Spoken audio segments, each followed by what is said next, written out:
Sabe quando a gente está quase lá, prestes a terminar um projeto importante e, de repente, a gente para? Ou quando aparece uma oportunidade incrível e, por algum motivo, a gente faz de tudo para estragar. Isso tem nome: autossabotagem. É sobre esse fenômeno tão frustrante e tão comum que a gente vai conversar hoje. Pois essa é a pergunta de $1 milhão, né? Porque mesmo sabendo que seria melhor para a nossa vida, muitas vezes a gente acaba fazendo exatamente o contrário? A resposta, olha, é bem mais complexa e profunda do que a gente costuma pensar. É muito fácil a gente se rotular. Eu sou preguiçoso, não tenho disciplina, não sou bom o suficiente.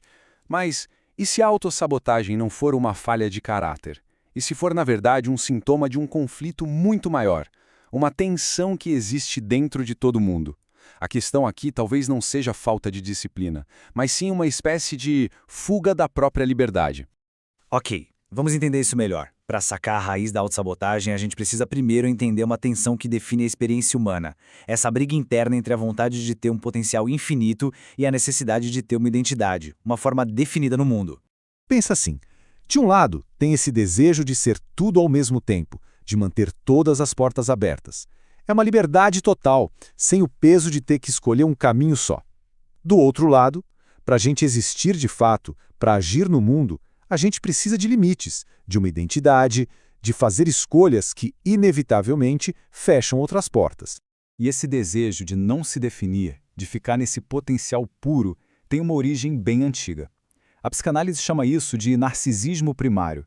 É como se fosse uma memória inconsciente lá do comecinho da vida, quando não existia separação entre nós e o mundo. Uma unidade perfeita, sabe? Da qual todos nós viemos e, de certa forma, sentimos uma saudade inconsciente. Mas e aí, como é que a gente lida com essa tensão toda? Bom, acontece que, na maioria das vezes, a gente acaba caindo em duas rotas de fuga bem extremas e, claro, autossabotadoras, que tentam resolver esse conflito interno. A primeira fuga é basicamente mergulhar no caos.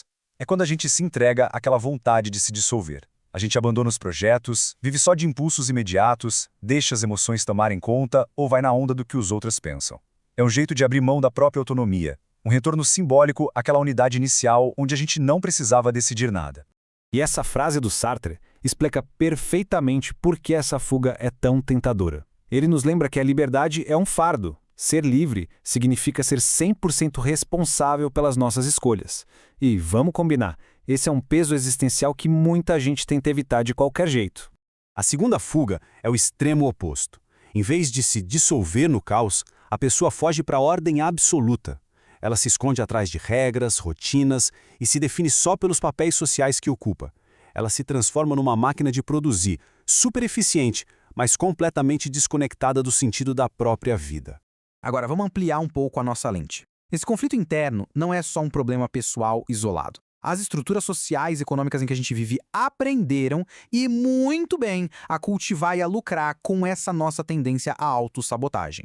Essa frase do Darcy Ribeiro é forte, né? Ela dá uma pista importante. A autossabotagem que a gente vê por aí, em larga escala, pode não ser um acidente, mas o resultado de um sistema que, de certa forma, se beneficia de pessoas confusas, ansiosas e dependentes.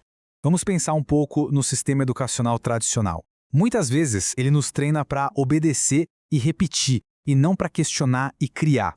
A nossa motivação deixa de ser o que eu realmente amo fazer e passa a ser o que esperam que eu faça. O resultado disso é uma forma de autossabotagem estrutural. A gente vai perdendo o contato com a nossa própria vocação.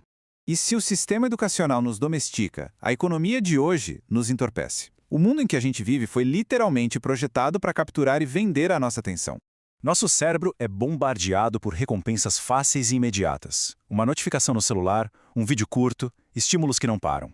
Isso acaba condicionando o cérebro a rejeitar qualquer tarefa que exija foco e paciência, como estudar a fundo ou criar algo do zero. O desejo de realizar ainda existe, mas o cérebro foi treinado para fugir do esforço. Então quer dizer que a gente está perdido? Preso entre o caos e a máquina? Não necessariamente. Existe uma terceira via. E olha, não é uma ideia nova, mas um desafio filosófico que atravessa os séculos, o caminho do autodomínio. Essa batalha contra a autossabotagem é, no fundo, a própria história da filosofia. Desde Sócrates dizendo "conhece-te a ti mesmo", passando por Platão e sua metáfora da alma como uma carruagem, até Nietzsche nos desafiando a nos tornarmos quem realmente somos. Todos eles estavam, à sua maneira, lidando com esse mesmíssimo problema. E essa terceira via, esse autodomínio, pode ser entendido por uma palavra bem poderosa: amor. Mas calma, não no sentido romântico ou sentimental. É o amor como uma força existencial. É encontrar um motivo forte o suficiente para se comprometer, para criar, para agir com propósito mesmo no meio da incerteza. É a força que consegue unir nosso desejo de liberdade com a nossa necessidade de limites. Isso nos traz, finalmente, a nossa conclusão. Vamos amarrar todas essas ideias num chamado final, a nossa capacidade de escolha, a nossa agência pessoal. A grande sacada é que o objetivo não é curar a autossabotagem ou eliminar essa tensão interna. Isso é impossível, faz parte de ser humano. A verdadeira tarefa é aprender a navegar esse conflito de forma consciente, usando essa tensão como combustível e não como uma desculpa. No fim das contas, a vida nos apresenta essas três opções. A gente pode se dissolver no caos dos impulsos e da procrastinação, a gente pode se submeter à máquina social e viver no piloto automático, ou a gente pode encarar a tarefa mais difícil, mas infinitamente mais gratificante de criar a própria vida. E a ideia final é essa. A indeterminação, aquela liberdade toda que às vezes assusta tanto e que está na raiz da autossabotagem, ela não precisa ser uma maldição. Ela pode ser transformada na matéria-prima da nossa criatividade, do nosso compromisso e, no fim, do nosso amor pela vida.